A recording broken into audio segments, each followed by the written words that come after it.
Hello and welcome to the very first East Coast Games video devlog with my commentary. So we're just going to go right into explaining where I'm at with the development of Arid. So right now you can see we got 8 directional movement, 4 animations, up, down, left, right. So this is kind of just like the hub, the lobby. Off to the left, you can see you can enter the stage. Right now he's using his Dune rune attack, which is done by pressing spacebar, and then he will kind of submerge into the ground and summon his rune. He will be immobile, but you'll be able to control and detonate the rune on command, and you could see he just used it to activate the save stone. I might explain that in a future log. But yeah, so then we just have some entrances there. Right now he's in the shop. The shopkeeper's not there yet. She appears later after certain requirements are fulfilled. And you can see he just bought some Stardust soup. That's going to be one of the items he can buy with Dune rubies. Obviously right now there's no price set to any of these items. You can see he has 0 Dune rubies and 0 experience. And then in here we have the upgrade shrine. You can kind of set up your build for him throughout the game. You can upgrade his speed off to the left, his rune up on the top there, and then his HP on the right. Speed, self-explanatory. The rune, when you upgrade it, it will increase the speed at which you can summon the rune and move the rune. It'll detonate at the same frames, so that's not affected. And then HP will just obviously add more HP. And then here we have the stage select, where hovering over each stage will let you see a preview of that little box up there. Those will be locked though until you progress to each level. So right now they're all open for debugging. So now we have the start of the stage where there's your little sidekick Glyph, and you're going to want to place him somewhere strategically, and that's going to start the wave of enemies.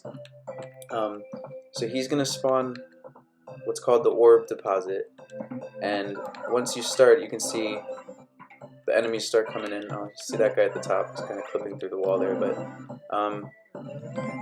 so basically you want to cast your rune on the waves of enemies, and they're going to drop those little sphere looking things, the orbs. Now you can collect up to 10, and you'll see in the top left you can see his held orbs, and then the bottom bar there is how many are deposited. So for every 10 you deposit, you'll get a bar on that bottom row there. And once you fill that up, you will spawn the boss of the stage. The water bottles, obviously there is not going to just be an abundance of water bottles to heal you in the real game. This is just for debugging.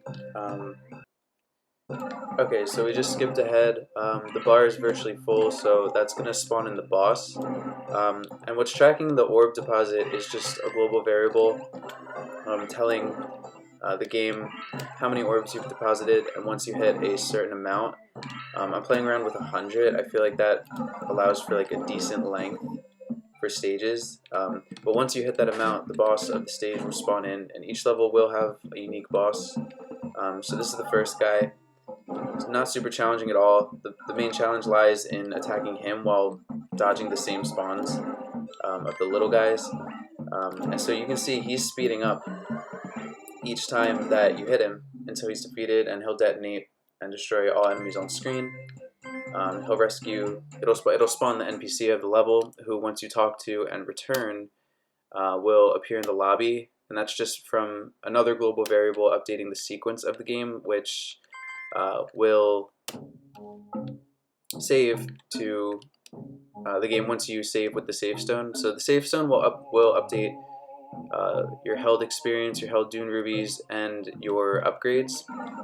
So if you upgrade it to have 5 drops of water for HP, saving will keep that intact. And actually, I didn't show off using the soup item, but that's a brief invincibility item I have.